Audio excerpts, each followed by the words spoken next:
meu amigo. Tomara que a gente tenha uma ótima semana, né? Uma semana tranquila, de paz e muitas alegrias. Mesmo aquele que é fervoroso torcedor do Santos e sofreu muito com a derrota de ontem, a gente deseja muita paz e muita luz nesta semana. Fazer o quê, né? Acho que foi uma das piores, não, eu acho que foi a pior partida do Santos no comando do Vojvoda. Quem esperava o time jogar tão mal como jogou ontem, numa derrota que foi vexatória, perder para o Ceará do jeito que perdeu. Um time que tomou um baile, é a palavra correta. Um time que foi totalmente dominado, um time desorganizado, um time sem reação no ataque, não tinha... Teve alguns lampejos lá, né? Chutes, é lógico, o goleiro está lá para pegar, porque o time acabou recuando e o Santos foi para cima com tudo. Mas a gente viu durante o jogo inteiro como foi frágil o time do Santos. E outra coisa, o técnico Vojvoda, mais uma vez, mudou o time e mudou errado, hein? O time ontem não deveria ter saído com o Rincon no meio-campo. O Thomas Rincon é um jogador já que a gente sente que ele já não tem mais aquela pegada que tem que ter para um jogador que atua no meio-campo como um volante de marcação. E outra coisa, o Schmidt, com ele ali, acabou jogando também uma péssima partida, porque o Schmidt estava acostumado a ficar como cabeça de área ali, protegendo a zaga, e ele estava se portando muito bem. Ele estava se movimentando na frente da zaga ali, ó, sem ninguém do lado dele para atrapalhar. Por isso que o futebol do Schmidt cresceu. Com a entrada do Rincon, ele acabou se perdendo também na marcação ali. Porque o Rincon não marcava direito, o meio-campo estava frágil, né? E aí aconteceu o que aconteceu. O time do Ceará dominou o meio-campo e fez o que fez com o time do Santos. O Barreal, quando entrou, aí ele arrumou a casa. Mas ele não deveria ter saído com o Rincon, deveria ter saído com o Barreal, com o mesmo time que ele jogou. Agora, a pergunta que não quer calar. Ele tirou o Luan Pérez. Tudo bem, você vai falar, o Luan Pérez não estava jogando bem. Quem jogou bem na zaga? Foi o Adonis Frias? Foi? Nós vimos alguma coisa ali? Hã? O Alex Duarte? Você vê a fragilidade que teve no ataque? O ataque do Ceará trabalhou a bola ali na frente e depois, além de tudo isso, deu loucura neles e todo mundo vai para o ataque, nem o time de Várzea, desesperado para fazer gol, sabe? Totalmente desgovernado, totalmente... Olha, foi uma das piores partidas que eu vi do Santos. E sobre o comando do Vojvoda, foi pior ainda. Foi pior ainda. Eu não sei se o time aconteceu alguma coisa... Não sei, não dá para explicar. O time que vem, que joga bem, né? Mas não estava ganhando. Tudo bem, foram 5 jogos, 4 empates e uma vitória. Mas a gente via que a equipe estava em evolução. Aí a gente esperava que, pelo menos contra o Ceará, o Santos não perdesse o jogo, que tivesse uma reação, que pudesse sair de lá com empate, que já seria um bom resultado, né? Mesmo porque os times que estão lá embaixo, todo mundo quer cair, ninguém quer ficar na primeira divisão. Com certeza. O único time agora que está reagindo, é esse que é o problema maior, é o Fortaleza. Mas o Vitória também jogou fora de casa e acabou perdendo, estava ganhando de 2-1 de virada, depois acabou perdendo por 3-2, mas o Vitória mostrou um determinado apoio ali contra o Vasco, teve um pouco mais de qualidade, mas infelizmente com um jogador a menos, que também meteram a mão na equipe do Vitória, expulsaram o zagueiro que não era para ser expulso, quer dizer, o Vitória ficou com um jogador a menos, o Vasco cresceu, mas veja só como é a situação, né?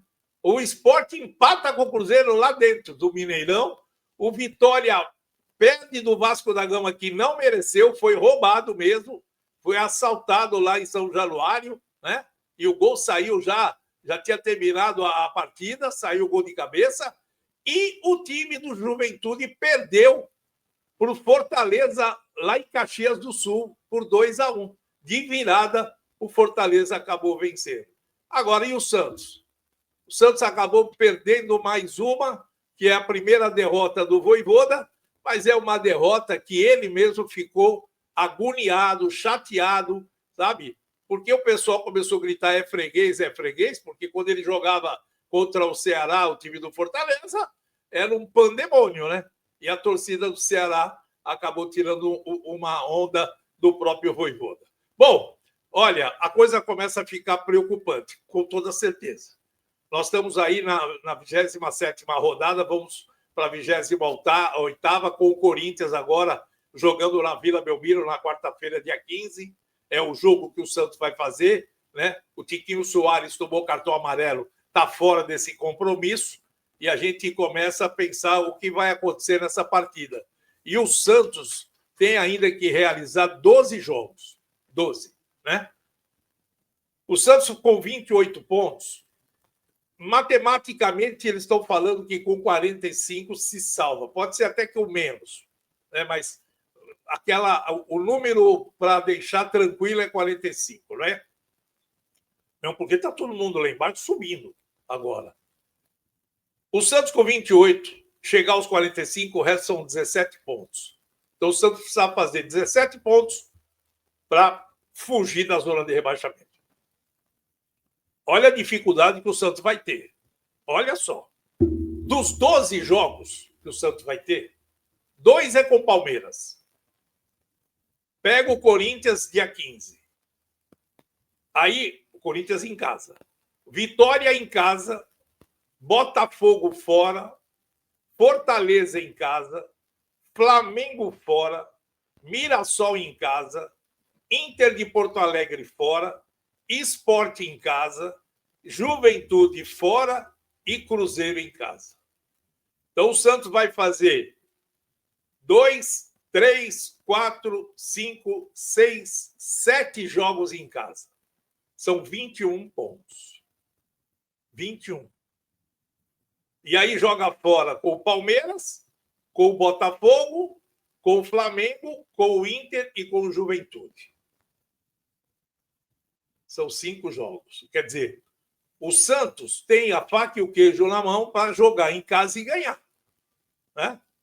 E ganhar. Agora, a gente pensa o quê? Esse time está agora apavorado, né? Porque ele está vendo que a água está começando a bater no umbigo, e a água no umbigo é um perigo. Então, a gente vê agora que o Santos vai ter que reagir. E qual é a possibilidade dessa reação? É o Vojvoda começar a mexer certo no time. Não começar a fazer essas mudanças que não estão dando certo. Tem que melhorar, tem que ver se muda o esquema tático. Tem jogador que não está rendendo. Ontem, por sinal, foi um desastre mesmo, né? Ontem não teve nenhum jogador que a gente pudesse falar, esse aqui foi o destaque. O Souza entrou no segundo tempo, fez algumas jogadas ali e tal, mas foi pouco. Agora, se ele está fazendo isso daí quando entra, então é melhor ele começar jogando, né? No lugar do Escobar. Aí a gente precisa ver que tipo de situação que o Vojvoda vai começar a criar. Agora, a pergunta que não quer calar, meu amigo, isso aí já está irritando, hein? Isso aí já está irritando e está deixando todo mundo pé da vida. O Ilharão não joga nesse time? Porra, 3 jogos que ele está no banco e ele está recuperado? Ou tem alguma coisa aí por trás disso aí que a gente não sabe? Pô, não é inadmissível, cara. Se o Rincon entrou no time, o Ilharão não joga nesse time? Será que ele está tão mal assim? Por que não escala o jogador? Então, por que leva? Né? Alguma coisa está acontecendo e tinham que vir a público para falar. Ah, é opção do treinador. Não é opção do treinador. Não é. Porque se for opção do treinador, o Ilharão é melhor que o Rincon. Aí ele teria que entrar no time. Então, alguma coisa está acontecendo com ele. Não é possível. É isso que, assim, o departamento técnico do Santos, né, O pessoal do futebol tinha que vir a público e falar. Por que o Ilharão não está jogando? Se ele já está liberado já há quase 20 dias. E 3 jogos que ele vai com a delegação, fica no banco e não é utilizado.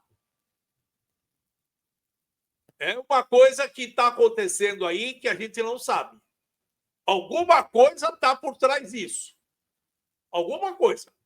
Ou deram um miguelão para ele viajar, como dizendo, não, põe ele na delegação, porque aí a torcida vai achar que ele está bem, vive a expectativa de entrar, mas ele não está legal, está contundido ainda, veio bichado. Pô, alguma coisa está acontecendo. Que a diretoria ou o departamento de futebol tinha que vir a público para dizer. O Bom Tempo estava machucado, já voltou. Já está à disposição do treinador. Os jogadores estavam no departamento médico, todo mundo foi liberado. E ele ainda não foi. Foi liberado para ficar no banco. Ganhando 1.200.000. Tem alguma coisa errada. Hoje é o meio-dia no Baixada Esporte, nós vamos comentar a respeito disso. E eu quero você participando do nosso programa. E às 19 horas também tem um Baixada Esporte, segunda edição. Meu amigo, não esquece de dar aquele like, que é sempre importante para a gente divulgar o Baixada Esporte, para cada mais torcedores puderem acompanhar e fazer inscrição no nosso canal também. Porque você sabe que fazendo inscrição, você concorre a prêmios aqui no canal do Baixada Esporte. Tá bom? Um forte abraço a todos, saudações alvinegras e vem com a gente, porque logo mais ao meio-dia tem muito mais Baixada Esporte falando do time da Vila. Até